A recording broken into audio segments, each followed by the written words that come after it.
This is Carl at National RV Detroit. I'm going to walk you through this 2020 Raptor fifth wheel toy hauler. It's model 356. Okay, so I'm on the door side of the trailer, moving towards the back. We'll briefly go around the outside. Of course, the doors work like any other doors. This also has legs to hold it in the patio position. And you can collapse it down, obviously, to a ramp also. Okay, you have a door that goes right into the garage. You have automatic stabilizers, and this is a 6-point automatic stabilizer, so it's very stable, as you can see. I'll show you the controls to that when we get to it. Alright, your steps fold right into the trailer. They're very stable. Now, if you have to adjust the legs for terrain, you can come down each side. There's a pin here. So you can see it. I can't really see very well with the glare here. But you can pull this pin and slide the legs up and down to adjust the length of them if you need to. Okay, you have slide toppers, power awning. 2 power awnings, it looks like. Yes, 2 power awnings. This, just so we know, this is the black tank flush over here. When you're flushing your black tank, after you dump the black, you can leave the valve open on the black tank and hook a hose up to here and turn it on. It'll spray the inside of the black tank out. So it's a good thing. It keeps it nice and clean. Okay, this is your basement, obviously. This is to hook up TV. You got cable and satellite and antenna here, plus power. This in command. This is the brains for your touch panel, control panel inside the trailer. All right. That looks to be a power inverter, but we'll look at it when we get over there. Okay. All right. So this is your hydraulics. This is where the reservoir is, so you keep your fluid maintained. Come around to the front, you've got 2 30-pound tanks. That's an automatic changeover regulator on them. You have your generator. You can pull the panel off the front and operate it from here, but generally speaking, you operate it from the control panel. Docking lights here. Alright, battery racks here, you have 2 of them. Okay, now this is your outside control panel for your stabilizer here. All right, so you can see there's directions right here on the door. Basically, you turn it on. You can auto level from here. Just push the button that says auto level, of course. Then you can retract. You can also scroll through. Let me get my finger out of the way so you can see here. You can scroll through, manual mode, enter to begin, auto retract, enter to begin. And then that's just basically set the travel on the different rams for it. Okay, but auto level is the most common, and it'll return you to auto hitch height. Basically, it remembers the last hitch height of the last hookup, or so it'll go back to that position. So if the ground is relatively flat, it should be able to put it right back to pretty close to where it was when you unhooked it and hooked it the previous time. So you should, if you're lucky, you can slide right on it without any adjustments at all. Alrighty. Okay, so these are vacuum cleaner attachments here in the bag. That is obviously a sprayer. It just has a quick connect on it. You hook it up. You hook it right on here, for example. All right. Your battery is off. I don't know why, but we'll turn it on. That's your kill switch for your batteries. Your tank are open, but we'll close them, the valves. So like I said, you'll dump the black first. The reason you dump the black first is because it's black is toilet water and waste. And hold on one second, please. Hey, Amanda, the one on the side needs to be done too. Yeah. The shamrock. Okay. Sorry. I didn't want to interrupt. That's okay. You can interrupt me. I'm sorry, so the black tank, and you'll dump that first because it's toilet water and waste. And then you'll dump the gray second, which is sink and shower water. The reason you do that, obviously, because the gray water is cleaner dirty water than the black dirty water, and it just helps to clean out the hose a bit. Then I showed you the black tank flush on the other side. You would leave your black tank valve open. That's important because you don't want too much pressure build up there. You hook up the hose on the other side, turn it on, and it'll spray off your sensors inside your black tank and get it much cleaner than it was just by dumping it regularly. Okay. This is let's get this straight here. So let me get you all the right information. You can put your heater in bypass mode right here, right? So you don't have to go to the back of the tank. So you can fill the tank here if you want to, or you can go to normal city water. So you hook up to the city fill and running normal flow, and it'll just run everything in the trailer water-wise. If you want to fill up your demand tank because you're going to a campground that doesn't have plumbing on the campsite, you can actually fill your onboard tank just by selecting that, and basically you'll fill it up, and then of course you'll use the onboard pump to pump the water. This has another black tank flush on it, so I suppose this probably has 2 toilets in it. That's why it has 2 flushes. I haven't gone in yet, but I will. And you also winterize through here also. So there's a lot that happens right here. It's all water related. These are your low point drains right here, for example. So there's a lot you can do. Also, there are directions for everything are right here. So if all else fails, you can always refer to the directions. Okay, so you got a 10-gallon water heater. The thing to know about this, let me take the cover off here so I don't have to hold it here. Okay, the thing to know here is this switch operates, this is for electricity. There's a heating element that's behind this panel or this cover right here, and this on and off switch operates it. Now there's switches to operate the water heater inside, but just keep in mind this is kind of a holdover from before they put it inside. But you'll have to turn this in the on position to turn on the electric heating element. Also, like I said, there are switches inside also. And it runs on gas, of course, if you want to. This is the drain right here, 1" socket. Make sure that the water's cooled down, obviously, before you pull the plug or vent it. That's your vent. So keep that all in mind. You don't want to scald yourself or worse. That, of course, is your exhaust pipe for your generator, and then we have hook up there for your dump hose. Okay. Alrighty. Keep in mind that up here, this is the vent for your range hood right there. So there's little tabs on each corner, and there's a baffle in there. If you're going to run the fan, the exhaust fan inside the trailer that's above the range, you have to open those 2 little tabs so that baffle flaps freely while you're venting. Otherwise you won't vent properly. So you want that shut all the time except when you're venting. Alright, so you have a generator tank, and you have your own tank for your gas station here. This is obviously your gas station. There's your hose and your nozzle and the pump. Alright, so you have 2 separate fill-ups, one for the generator, one for that. This is your controls here for the fuel station. Okay, you got a 50 amp cord because it's such a big unit, so you do get adapters to adapt it down to 30, and then once again to adapt it down to 15. But obviously you can't run anything, and you can't run any air conditioner in here or anything like that off 15. It will just pop your circuit breakers if you're plugging it in like at home. So obviously, I'm sure you know that buying a nice trailer like this, you probably know quite a bit about them. Your ladder to get on your roof, and that's important because you want to inspect your roof every 90 days or 3 times a season. You go up there or have somebody else go up there, you look at all the sealant on the roof, make sure it's nice and tight, no cracks, no separation.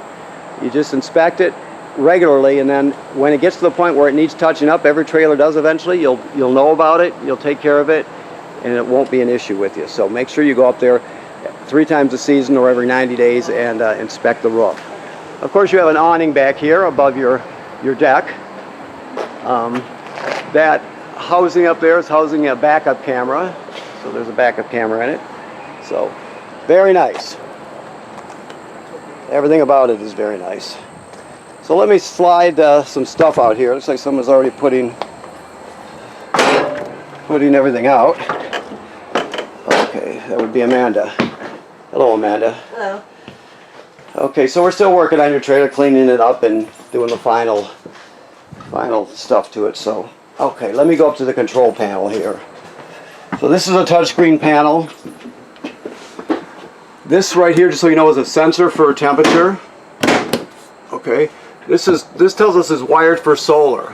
So basically, if you were to cut away this area right here, the wiring would be behind it, and this is what the panel would look like. Okay, there's also going to be solar ports on the roof. If they have this here, there's always a solar port to put a panel up there, or more than one, just so you know. This has to do with Wi-Fi. I believe that this is telling us that it's designed for that, but it's probably not installed. So I think this would be for a Wi-Fi booster for public Wi-Fi. Okay. All right. Let me see here. So we'll start. Shall we start with 4 zeros? If that doesn't work, which it did, it's always 1, 2, 3, 4. That's default. You can change to the password, of course. Your freshwater tank, you can see, has water in it. The rest of them are empty. The generator, you will operate from here. You're going to prime it first, of course. Then you're going to start it, and it will start. It also keeps track of the oil hours. You've only got 0.7 on it right now. Keep in mind that you have to change the original oil. We'll look into it, and I'll talk to some people so we know exactly when your schedule says to change it. But it's important to change out the original oil in it, of course. It actually does have a schedule here, which I'm not sure how that works. I could fake my way through it, but I don't do that, so I'm telling you right off the bat. I'm not sure on that. Okay. All right, so your hitch height, your heating and cooling. That's the bedroom AC, main living. Turn it on. I hear it kick on. Good. There it goes. Very nice. So it does have a sticker here that you got to have your battery hooked up before you could operate the slide rooms. That's important. All right. So you can fiddle with the panel more. You got your slide rooms here, of course, kitchen slide, sofa slide. Okay, so on and so forth. Lights. Matter of fact, at the bottom they'll have a master switch right there, so that turned everything interior and exterior on. Security lights. Your water heater, your water pump. It tells you your battery. It's got 13.4, which is excellent. So, there you go. And there you have it. Okay, so while I'm here, this device down here is the carbon monoxide LP gas detector. You always want to make sure that's green. Let me make sure it does both here. I'm having a hard time seeing that far. Hold on. Yeah, carbon monoxide and LP gas. So it does both. Make sure it's always green like that. If not, you want to get it serviced, okay? You got pull-out stools. This is great. You got 4 theater seats. Excellent. I love it. You have a power fan up here, so there's bound to be a remote control around here somewhere. We'll find it. It's usually on the wall, but not always. Sometimes they leave it free and let you mount it if you need it. But we'll keep our eyes open for it. This is your fireplace remote here. This is your radio and disc player. This is your TV.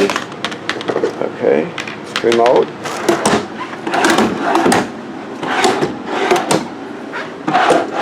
Okay, all right, so this is just a pantry here. Here, let me get the remote here. This works on 110 AC, this fireplace here, so you can actually take the chill out of this whole area without having to run your furnace, which is kind of good because you want to hang on to the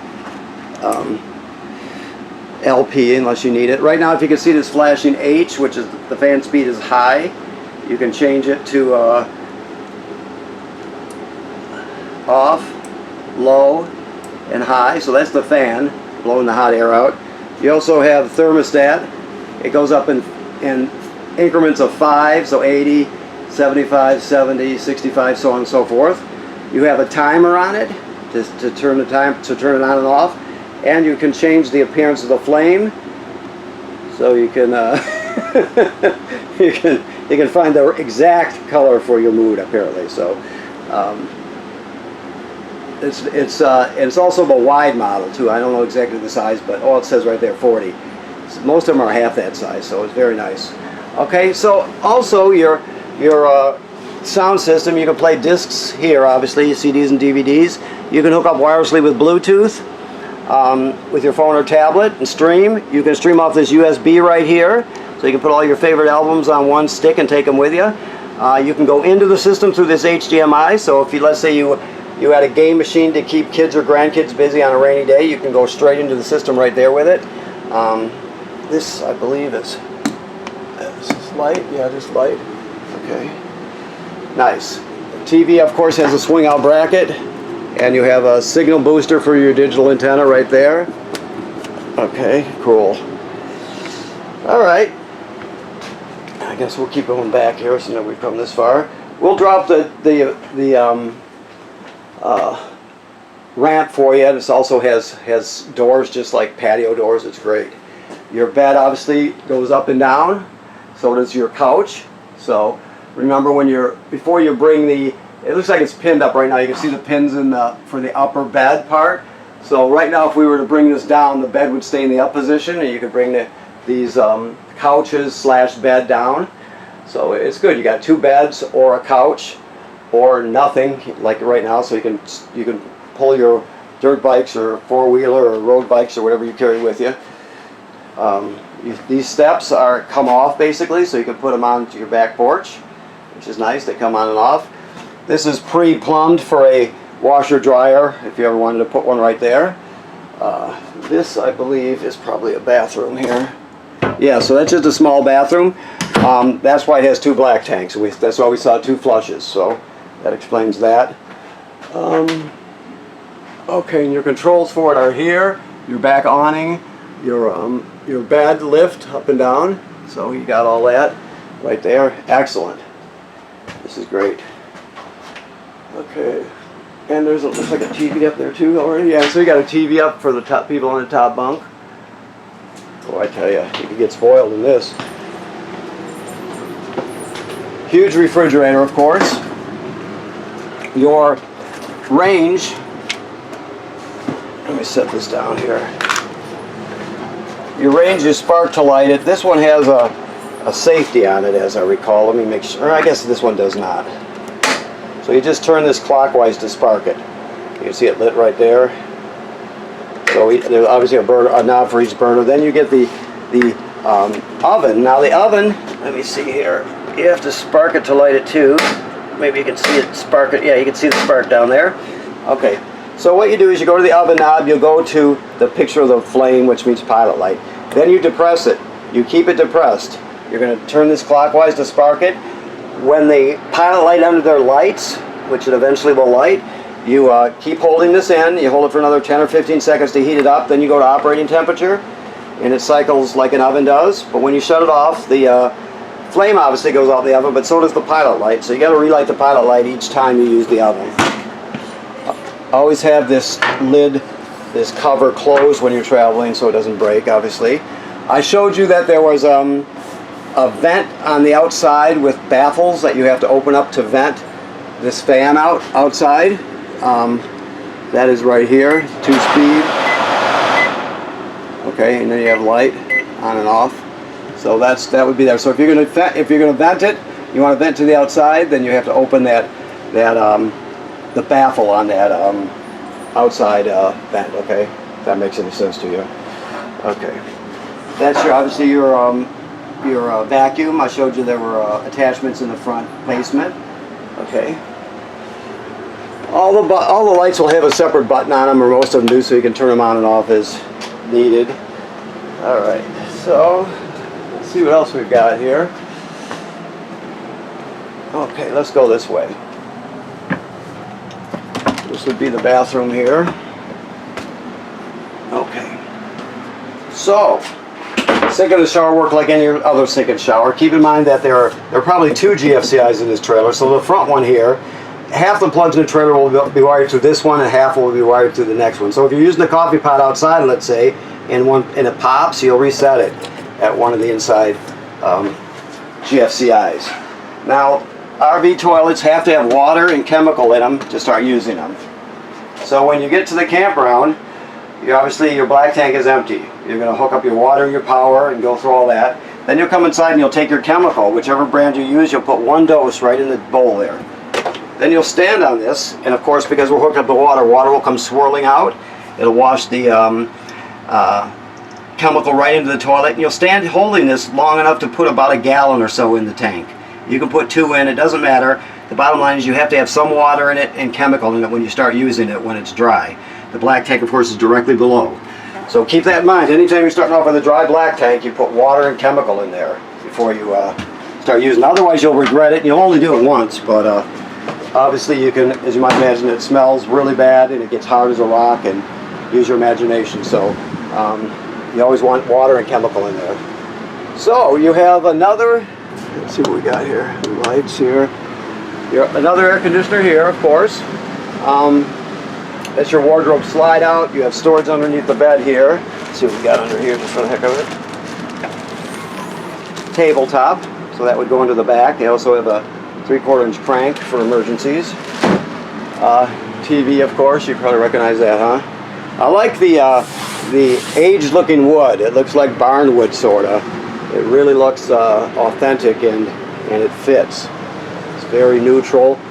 They've gotten so good at designing the interior of trailers to where they were used to be either masculine or feminine.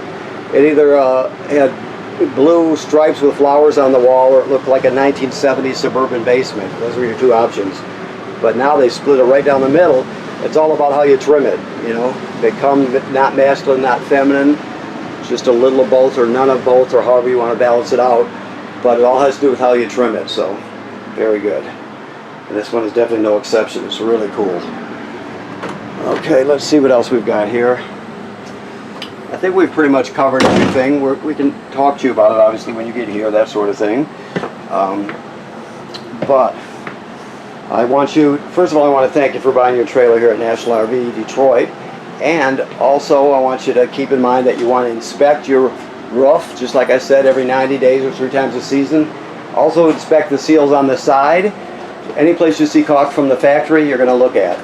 Never use hardware store caulk or sealant on this. Always get the correct stuff at an RV store. It's not expensive. It's like 10 bucks for a caulk tube, so it's not expensive at all. Just get the right stuff, okay? Make sure you winterize it when the cold weather comes, and bypass your water heater before you winterize it, before you pump antifreeze into it, that sort of thing. So, okay, well, thank you very much, and we'll see you when you come to pick it up, and we'll talk some more about it, okay? Thank you.